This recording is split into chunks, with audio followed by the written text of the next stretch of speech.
Okay, so our commentary for the week, our minister's commentary for the week is titled, Don't Be a Yo-Yo.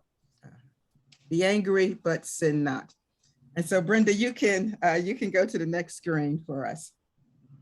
And so I found this quote, and it says, someone has shared with a friend, it says, you can't help if a bird lands in your hair. Ugh. But you can keep it from building a nest there.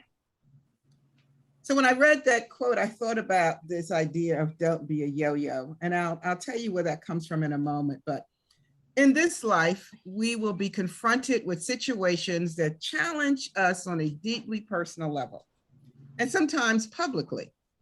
This can be from a betrayal, or because we're dealing with grief or some other traumatic circumstance or a life transition.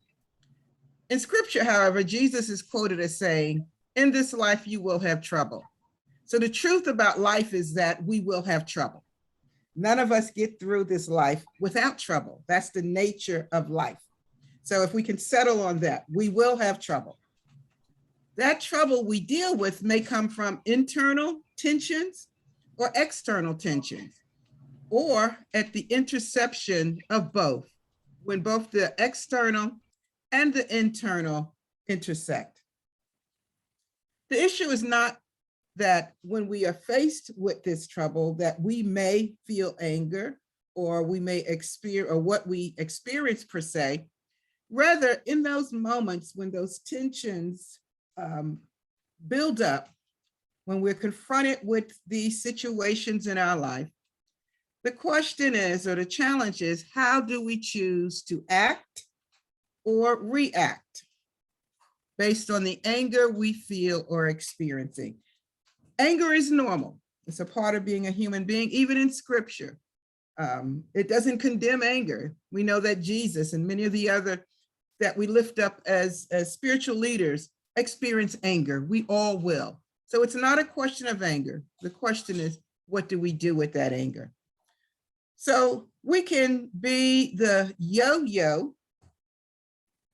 And I use this because when I was raising my kids, I had one daughter who was prone to just reacting. And she would say, I'd say to her, well, why did you do that? Or why did you respond that way? She would say, well, they made me do it. You know, I was angry and I couldn't help myself. They made me do this. And I sat her down one day and I said, you know what a yo-yo is? A yo-yo is in someone's hand with a string, and it's this ball with two sides, and you throw it out, and the momentum of it will depend on how far it goes, and then it'll come back. And I said to her, when you respond to what someone else does, it is like you are a yo-yo in their hand. They are tossing you out and bringing you back. And you are not really participating consciously or intentionally in what's happening. They are controlling you. So that's where this idea, the image of the yo-yo came from. And she'll remind me of that sometimes. Now that she's older, she still have those moments. But for the most part, she'll revert back to that conversation I had with her about the yo-yo. So a yo-yo is a toy, as I said, consisting of a pair of joined discs with a deep groove between them, that tension between the two sides, in which the string is attached and wound, which can be spun alternately downward and upward by its weight and momentum as the string unwinds and rewinds. So we can live our lives caught up in the alternating downward and upward momentum of someone else's reckless entanglement in the troubles of our life, to continuously spin out of control. So the question really is, when you're faced with trouble, whatever that is, betrayal, grief, a traumatic situation, something internally that's going on, something externally that's working with that or interacting with that internal, what do you do with that? Do you be a yo-yo in anyone's hand? Well, we've all probably been there. We've all probably experienced that knee-jerk reaction because we've all had anger, and we've all had different ways, depending on who we are and the circumstances of our life, how we responded to that. So the good news, though, is that you can stop the cycle. If you've been a yo-yo, if you are a yo-yo, you don't have to continue to respond to anger in that way, because anger will continue. Trouble will continue. but you don't have to continue to respond in the same way. The yo-yo syndrome is contingent on the action and reciprocal reaction. You can choose to not react or to act in a non-reciprocal way, meaning they dished me dirt, but I won't dish dirt back. Brenda, go to the next slide for me, please. So meaning the action was intended to create a momentum that would cause you to respond with visceral hatred or meanness. You know, some things come at us and it just fills us with this energy that, or we just want, if they dished, you know, a handful of dirt, we want to dish a truckload of dirt back. And we want to do it in a way that doesn't affirm life. And we know that's not right. You know, most of us, if we have a God consciousness that's active in our daily practice, and seek to live a life that honors life and the sacredness of all life, we really don't want that to be our response. But when we're wound up in that yo-yo, it's hard not to. So what can we do? So remember one of two things. One, that in these situations, a non-response is a powerful response. Sometimes we think of a non-response as being passive and inaction. But sometimes a non-response is the most powerful response we can give, because sometimes you can simply choose not to dignify what was said or done with a response. Meaning, don't elevate what was said or done to the level of integrity at which you live. When you respond, you elevate that response to the level of where you are.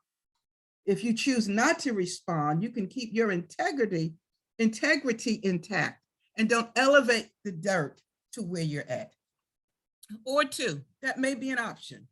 Or two, sometimes a response is needed in a given situation, but we must be mindful to respond in love. And so what do we mean by that? Love is not what we say. Love is an action word. It's a verb. It's what we do. So oftentimes when someone prefaces something with, well, I'm just saying this and I don't want to offend you, or I'm saying this in love, chances are that's the exact opposite. They are saying it knowing it will offend, or they're saying it not in love. That's why they're trying to buffet it with those words. But if it's truly spoken in love, it's what's done and not what is they are saying to preface that. So love is action, and love is always kind. It may not be nice, as our poetic genius Travis tells us, but it's always kind. In Ephesians 4:15 in scripture says that we are to speak the truth in love. So speaking the truth in love comes from a pure heart, one that is not loaded with unforgiveness, one that is not a bag full of bones. Bones are dead things. We talked about this last week. Skeletal remains that we carry around with us that doesn't affirm life, but we haven't unpacked them from our lives. Are we filled with envy or jealousy or hidden motives? Before speaking truth in love, one must examine oneself to see if it is coming from a pure heart without bitterness or vile motives. Check yourself. Check yourself. Do a check before you respond. If what comes out of your mouth is like sour milk, what it comes from is not a pure place and it's not of love. Love is kind. Love does not seek its own. Love does not keep a record of wrongs done. Rather, the fruit of love is to build one another up. It is sacrificial love. It is not selfish and does not seek to satisfy its own desires. It's always for edification, especially when you're in community, like we are here at Triumph. When we speak and we are commanded, we are challenged to speak the truth to one another in love, but it's always not for the purpose of satisfying my anger, but speaking and calling out that which will edify the hearer to help that person and yourself grow together in love and to be the best version of ourselves that we can be. And then finally, lastly, but actually first, what you should do is pray. And this speaks to our theme for today. Prayer is always the place we go to. It's our first go-to place. Pray for clarity, pray for inner peace, peace about the situation, seek guidance from God as to what is the appropriate action. Psalms 4:4 tells us to commune with your own heart upon your bed. I mean, sleep on it. Sleep on it and be still before you respond. Whatever you do, don't be a yo-yo. Namaste. Yes. Thank you, Sandra. Thank you. That was cool. I guess before we move on, does anyone